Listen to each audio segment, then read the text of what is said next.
Ya está comprobado, podemos influir en el pasado y en este video te voy a contar cómo.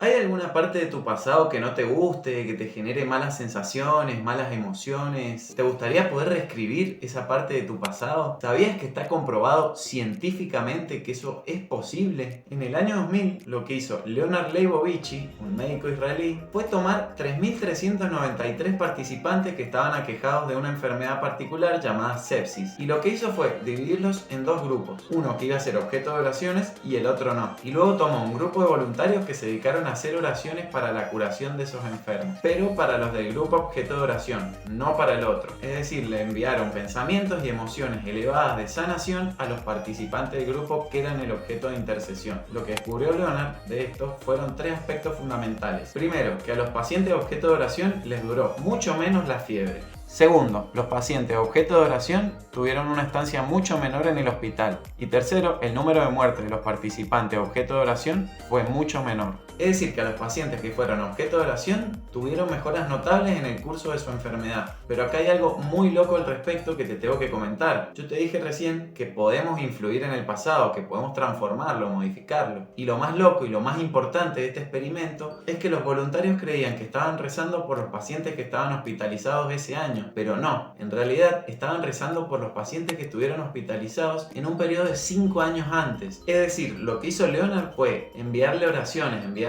pensamientos y emociones elevadas, pero no a los pacientes hospitalizados en el año 2000, sino a los pacientes hospitalizados antes del periodo de 1990 a 1996. Es decir, que mediante la repetición de pensamientos y emociones logró influir en el pasado, logró modificar y mejorar el curso de la enfermedad en pacientes anteriores. Y el análisis estadístico y matemático que hicieron los científicos de esto demostró que no había ninguna forma de que fuera casualidad. La oración causó efectos en el pasado. Pensá en tu propia vida todos los cambios y efectos positivos que podrías lograr si desde tu presente modificaras tu pasado para así poder escribir un futuro mucho mejor. Y si querés conocer otro experimento científico muy poderoso en el que se demuestra cómo los pensamientos y las emociones crean cualquier cosa en la realidad, entonces mírate este video que te dejo en pantalla para convencerte definitivamente de que cuando unís esas dos cosas podés lograr lo que quieras.